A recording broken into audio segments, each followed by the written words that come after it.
The first strange thing was that someone knew exactly where my truck was parked in the yard, even though I hadn't told anyone that all week. It wasn't the city, it wasn't the highway, it was the specific row where I had parked the trailer. The message arrived on my phone as if it were something casual, almost a joke, but it mentioned the side gate and the broken light near the truck. That wasn't public information, and at that time there was almost no traffic there. I kept looking through the windshield, searching for any cars parked too close. The yard was too quiet for someone to know that with such precision. A few minutes later, the truck's radio crackled on its own for a second, even though it had been off since the previous afternoon. I thought it was interference from the yard's electrical system, something common when several trucks start up at the same time. Still, I had that uneasy feeling that something was out of place. The dashboard showed no error. The fleet's GPS was working normally, and my cell phone didn't have a strong signal in that area of Colorado. Even so, someone had correctly identified my location. And at that time, no one was walking among the trucks. I left Salt Lake City 2 days earlier carrying a full load to a distribution center near Denver. Simple stuff, pallets of construction material that don't attract much attention on the road. The drive to Colorado was quiet, light traffic and that typical dry wind of the region when it starts to get cold at night.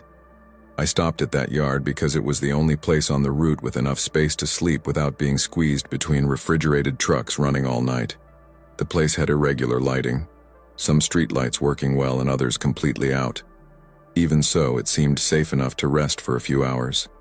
The yard was set back from the main highway, hidden behind a small cluster of old warehouses that looked more like storage than an active terminal. The entrance had a simple gate and an empty booth where someone probably worked during the day. At that time, there was no one controlling access, so any arriving truck could simply drive in and choose an available space. I counted perhaps 8 or 9 trucks scattered across the entire area. No drivers walking around, no radio conversations, nothing to indicate any movement. I parked near a lamppost that flickered occasionally, not bright enough to illuminate everything, but enough to see the outline of the surrounding trucks. The trailer was aligned with a low metal fence that separated the yard from an empty lot full of dry grass. I remember looking in the rearview mirror before turning off the engine and noticing a dark SUV slowly passing by on the street behind the lot. It didn't enter the yard, just drove past and disappeared among the warehouses further on. After turning everything off, I did what any driver does when going to sleep in the cab. I checked the trailer's seal, pulled the curtains, and left my phone charging on the dashboard. The temperature dropped quickly that night and the silence became heavy, the kind that makes any small noise seem louder than it actually is.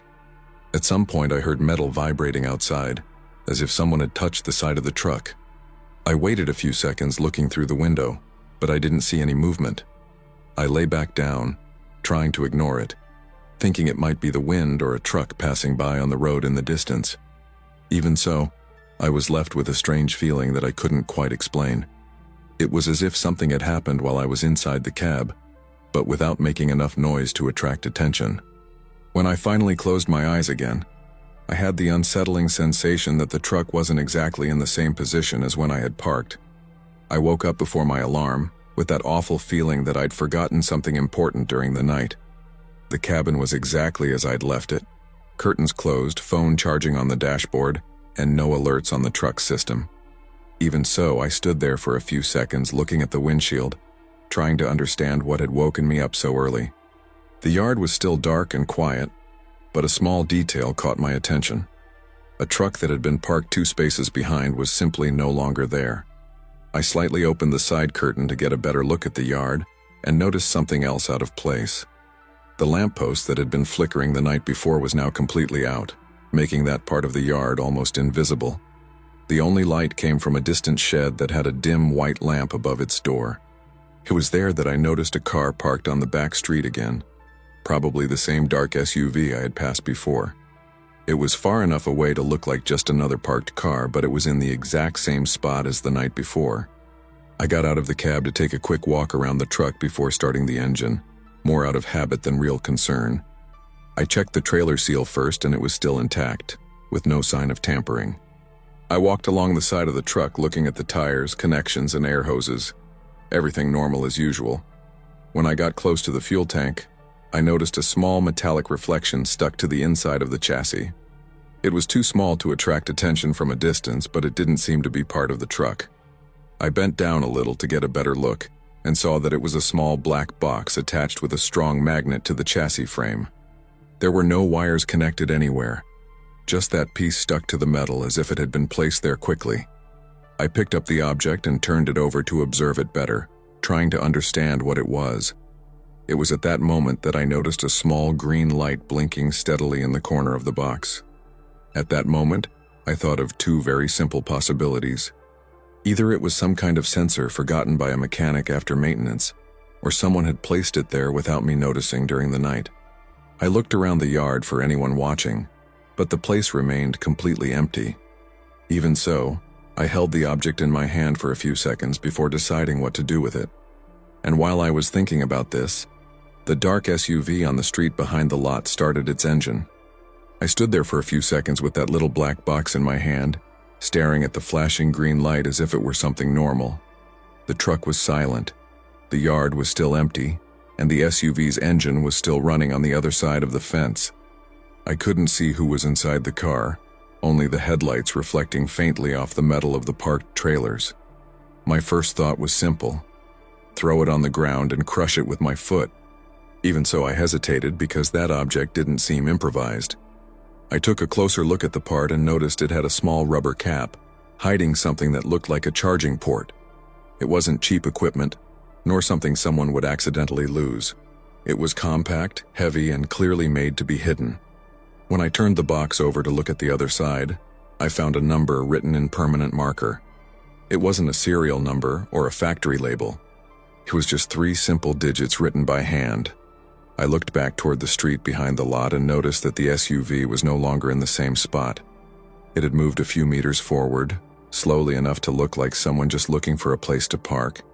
Even so, the new position gave a direct view of my truck between the trailers and the yard. The metal fence wasn't high, and from that angle I could see exactly where I was standing. That's when something else started to look out of place. If someone had put that there overnight, they would have needed to go into the yard, walk to the truck, and bend down exactly at that point on the chassis. And I had been there just a few hours earlier, checking the trailer seal and looking at the tires. That piece simply wasn't there at that moment. That meant someone arrived after I was already asleep. I held the tracker one more time before deciding what to do, and looked around for cameras in the yard. I didn't see any. No poles with lenses, no monitoring signals, nothing to indicate real security in that place. When I looked back at the street behind the lot, the SUV was already slowly driving away.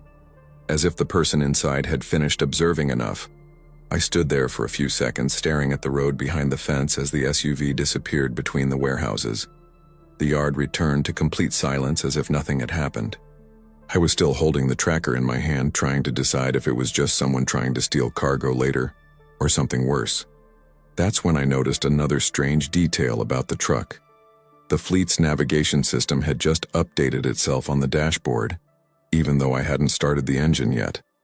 The screen showed my location within the yard with absurd precision.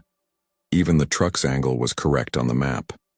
That in itself wouldn't be strange, but there was an additional point appearing on the screen, as if another device were connected to the same tracking system.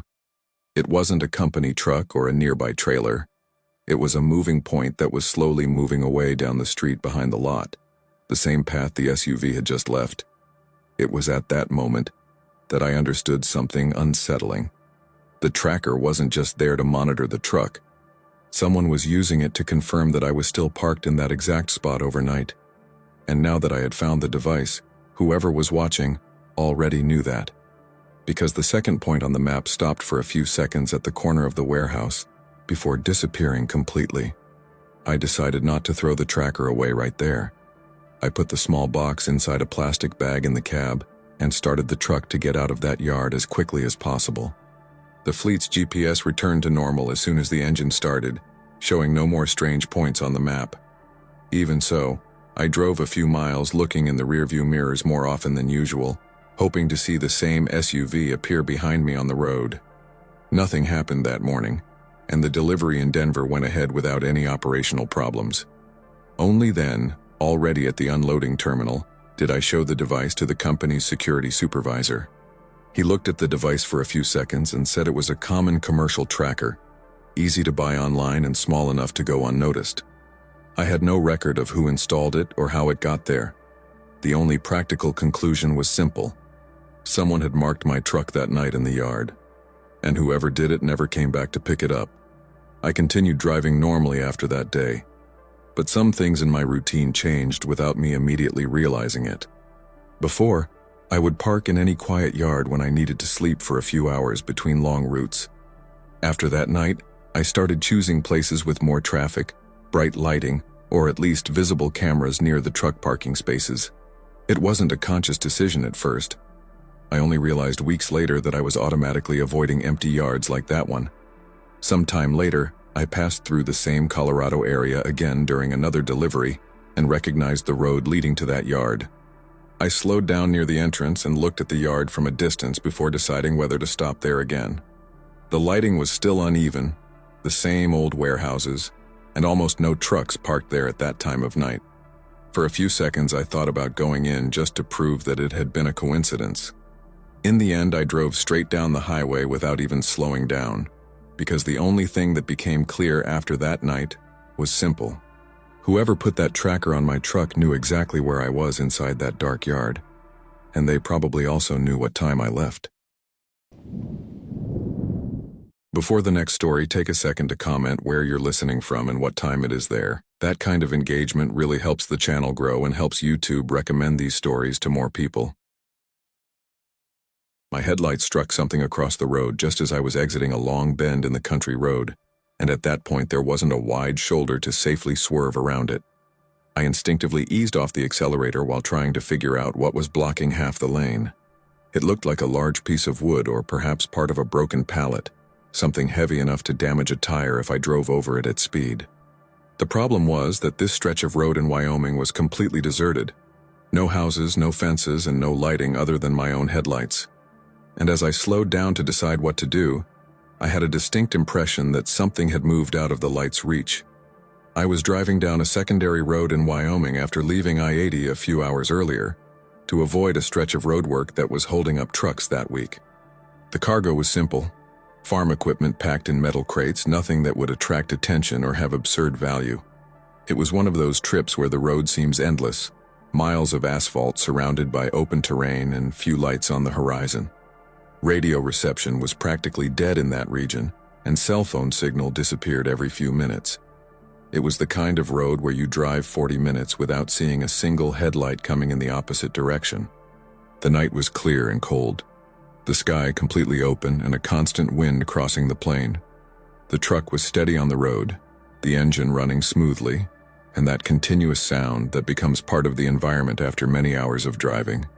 I had been maintaining a constant speed for quite some time, without needing to brake or change lanes. There was no traffic behind me nor any sign of any vehicle ahead since the last rural intersection I had passed almost half an hour before. I remember looking at the dashboard to check the fuel range and the time remaining until the next stop where I planned to rest. There were still a few miles to go, but nothing to worry about. The road continued straight for long stretches, with small, gentle curves following the slightly undulating terrain. In some places, you could see old wooden fences separating huge rural properties that seemed completely empty at that time of day. It was right after one of those long curves that I started noticing something strange on the road a few meters ahead. At first, I thought it was just an irregular shadow caused by the truck's headlights hitting some piece of trash on the road. But as the distance decreased, the shape didn't seem to change like light objects carried by the wind do. It was stopped exactly in the middle of the lane. When I finally got a better idea of the object, I realized it was positioned in a way that was too strange to be an accident. It didn't look like something that had fallen off a truck or trash dumped on the highway. It was large enough to force any heavy vehicle to slow down. And as I began to lift my foot off the accelerator to decide whether to swerve or stop, I had the unsettling feeling that the thing had been placed there on purpose. I slowed down gradually as I approached the object lying across the road, trying to understand exactly what it was. The truck's headlights illuminated the area better, and it became clear that it wasn't just loose wood. It looked like a piece of beam or part of a thick fence placed diagonally between the two lanes. It didn't completely block the road, but it forced any large truck to brake hard to avoid running over it. I continued to slow down while assessing whether it was possible to get around it without stopping completely. As I slowly approached, I noticed another detail I hadn't seen from a distance. The object wasn't exactly in the center of the lane. It was positioned in a way that forced any heavy vehicle to slow down almost to a stop before attempting to swerve. It was too specific a position to be a coincidence. Trucks need space to maneuver on narrow roads, and that positioning made it impossible to swerve at a safe speed. It was at that moment that I started looking more closely at the sides of the road. The terrain there was open, but there were some low bushes and darker areas where the headlights didn't reach completely. I didn't see anyone immediately. No parked cars, no flashlights or clear movement. Even so, that feeling that someone might be watching started to really bother me. I gripped the steering wheel tightly as I considered the simplest decision. I could stop a few meters before the object, quickly get out, and drag it off the road. It wouldn't take more than a few seconds.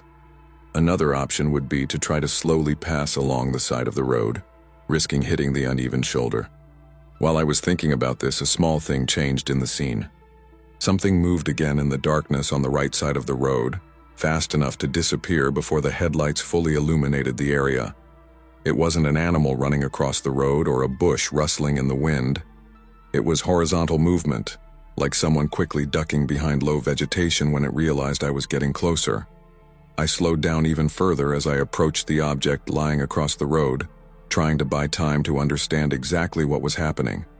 The headlights now illuminated almost the entire stretch of road, and it was clear that the wooden beam was too heavy to have been blown by the wind or fallen by accident. It was precisely positioned, forcing any large truck to brake almost completely before attempting to swerve. The location didn't help either. There were no houses nearby, no illuminated fences, just open field and darkness beyond the reach of the headlights. I kept looking to the sides of the road for any sign of movement, but everything seemed still again. Even so, the feeling of someone hiding there didn't disappear. The truck's engine was at low revs as I let the vehicle roll slowly toward the obstacle. That's when another strange detail appeared in the light's range.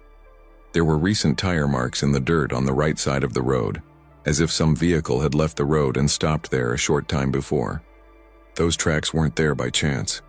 They were deep enough to indicate a heavy vehicle or pickup truck parked off the road. I followed their outline with my eyes and realized they led directly to a dark area where the bushes formed a small natural corridor out of the direct line of sight from the headlights. That meant someone had deliberately parked there, in a spot where they could observe the road without being easily seen. At that moment, it was clear that it wasn't just trash on the road. The position of the beam, the tire marks, and the movement I had seen seconds before began to form a much simpler picture. It had been placed there to force vehicles to slow down in that isolated stretch, and someone was waiting for that to happen. When the truck finally came within a few meters of the obstacle, I noticed something else I hadn't seen before. On the other side of the road, almost out of the total range of the headlights, there was another shadow standing near the shoulder. It wasn't a bush or a fence. It was the outline of a dark pickup truck parked with its lights off. At that moment, it was no longer a question. It had been placed there to do exactly what was happening to me: to slow down on the only stretch of road where there was no lighting, houses, or nearby traffic. The truck was practically idling when I began to see the area around the stopped pickup truck more clearly. The vehicle's silhouette was low and wide, typical of a pickup truck used on farms in that region. That's when I saw the first person. A quick movement near the side of the truck, someone getting up from the ground or emerging from behind the vehicle. The figure was visible for a second within the partial range of the headlights before returning to the shadows.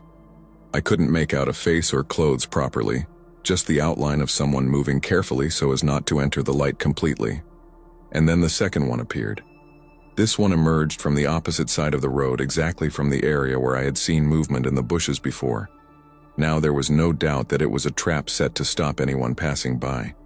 And at that moment I was still with the truck almost stopped, just a few meters from the beam stretched across the road.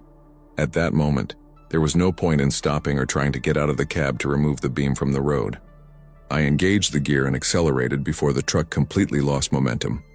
The engine responded heavily at first, but the truck began to gain power as I aligned the steering wheel to pass through the more open edge of the road. The right tire went onto the dirt shoulder for a second, kicking up dust and small stones as I forced the truck to navigate around the exposed timber. Looking in the rearview mirror, I could see the two men running out of the shadows when they realized I wasn't going to stop. One of them took a few steps toward the road as if still trying to catch up with the truck, but it was too late. The trailer rolled completely over the obstacle and returned to the asphalt while I kept my foot on the accelerator. The dark pickup truck remained stopped with its lights off. I drove several miles without slowing down until I reached the main highway again, where other trucks began to appear on the road. Only then did I realize that my hands were still gripping the steering wheel too tightly. The cargo arrived at its destination normally that morning, but that stretch of rural road in Wyoming was etched in my mind in a way that no other roadside stop ever had. I continued driving normally after that trip, but that kind of isolated rural road took on a different meaning for me. Before, it was just part of the job, empty miles between one town and another. After that night, I started paying more attention to anything out of place on the road. A piece of wood lying across the road, a strange object on the asphalt, or a vehicle stopped without lights near the road. A few months later, I heard another driver on the radio mention something similar on a secondary road not far from there. A truck had stopped because of an object in the road during the early morning hours. By the time the driver noticed movement off the road, it was too late to get out of there quickly. He managed to leave but left the damaged trailer trying to get off the shoulder. Since then, I never immediately slow down when I see something strange blocking half the road in an isolated place. First, I look carefully at the sides of the road, because that night in Wyoming it became clear that the problem was never the piece of wood across the highway. The problem was who was waiting behind it. When I pulled the truck up to the dock in Pennsylvania, the warehouse supervisor didn't ask for my ID or open the trailer door immediately. He stared at the tablet he was holding and then looked back at me with a strange expression, as if something wasn't adding up in the system. A few seconds later, he said there was a problem with that delivery. According to the dock's records, that particular load had already been received less than an hour earlier at that same unloading gate. The thing is, while he was explaining this to me, another white trailer was slowly finishing pulling out of the dock where my load should have been unloaded. The trip to that dock in Pennsylvania had been a routine route leaving Ohio a few hours earlier, carrying sealed pallets of electronic equipment destined for a regional distributor. It was sensitive cargo, but nothing out of the ordinary for that type of logistics operation. The manifest was correct. The trailer seal had been checked at the origin, and the arrival time was within the window programmed by the carrier's system. Throughout the entire route, there were no significant delays or unplanned stops. The journey to the city where the warehouse was located was uneventful, with moderate traffic on the main highways and only a few minor detours near the urban area. As is common with many deliveries in large logistics centers, the final destination was in an industrial zone surrounded by enormous warehouses and wide streets designed to accommodate trucks at all times. Even though it was early morning, there was still constant movement of trailers entering and leaving the docks. When I arrived at the main gate of the complex, the security guard simply checked the cargo number in the system and allowed entry without any further questions. This was to be expected because many companies in that region work with advanced delivery registrations. I drove to the dock indicated on the manifest and lined up the truck at the unloading point, as any driver would do at that time of the morning. The warehouse supervisor showed up a few minutes later with a tablet in hand to confirm the delivery details before opening the trailer. He asked for the shipment number, typed it into the system, and stared at the screen for a few seconds longer than usual. It was at that moment that I realized from his expression that something in the system didn't match what he expected to find there. While he was still checking the data on the tablet, a white trailer slowly began to pull out of the adjacent dock, maneuvering to make room for other trucks. I didn't pay much attention at that moment because that kind of movement happens all the time in large distribution centers. But a few seconds later, the supervisor looked up from the tablet and asked something I'd never heard at a dock before. He asked why that order was being delivered for the second time that same morning. He turned the tablet towards me to show me the system screen, pointing directly to the shipment number I had just entered. The code that appeared there was exactly the same as the one printed on my shipping manifest. The only difference was the time recorded just below. According to the warehouse system, that order had been received and finalized 43 minutes before my arrival. I stared at the screen, trying to figure out if it was a simple registration error or a mix-up with similar orders. I double-checked the shipment number on the documents I had with me and asked him to repeat the query in the system. The result remained the same. The order was listed as delivered, with a registered digital signature and confirmation of unloading at the same dock where I was parked at that moment. At that point, the situation ceased to seem like just an administrative error. The supervisor called another employee to check the delivery history while I was still sitting in the cab with the engine off. A few minutes later, he returned saying that the system also showed the number of the trailer that had made the previous delivery. The problem was that that number didn't match my truck. That's when I looked again at the maneuvering yard and noticed something I had missed minutes before. The white trailer that had left the adjacent dock was still in the yard, waiting for authorization to leave through the main gate. From a distance, it looked like just another generic trailer with no obvious branding on the side. The supervisor asked for something simple at that moment. Before opening my trailer, he wanted to confirm the complete order number directly on the cargo seal. As I got out of the cab to show the documents again, I began to realize that this situation had a bigger problem than just a system error, because someone had already unloaded a shipment with exactly the same documents that I had. I walked to the back of the trailer with the supervisor while he still held the tablet open, showing the previous delivery record. The metal seal remained intact, exactly as it had left the origin terminal in Ohio. I showed him the number to compare with what appeared in the system. The digits were identical to those recorded in the delivery made 43 minutes earlier. That meant someone had submitted the exact same transport data at that dock shortly before my arrival. The supervisor stared at the seal for a few seconds and then went back to checking the delivery history on the tablet. The record showed a digital signature of receipt, the truck's entry time, and even the dock number used. Everything seemed too legitimate to be just a typing error. That's when another detail appeared in the cargo history. The system also recorded the license plate of the tractor unit that had made the previous delivery. The number didn't match any truck from my company. In fact, it was a license plate from a completely different state than the one listed on my transport manifest. While he was checking that, I looked again at the maneuvering yard and noticed that the white trailer that had left the dock a few minutes earlier was already approaching the complex's exit gate. The movement seemed normal to anyone who was just observing the flow of trucks in the area. The supervisor then asked me to wait a few minutes before opening the trailer because he wanted to confirm one last piece of information with the warehouse's central office. It was at that moment that I noticed another strange detail on his tablet. The system displayed a photo of the digital receipt from the previous delivery, and the signature on that document hadn't been made by the driver who was standing there with me. While the supervisor tried to contact the warehouse office, I continued observing the yard from the side of the dock.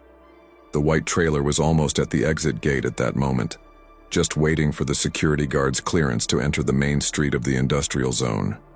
Up to that point, everything seemed like just part of the normal flow of trucks leaving the complex after unloading.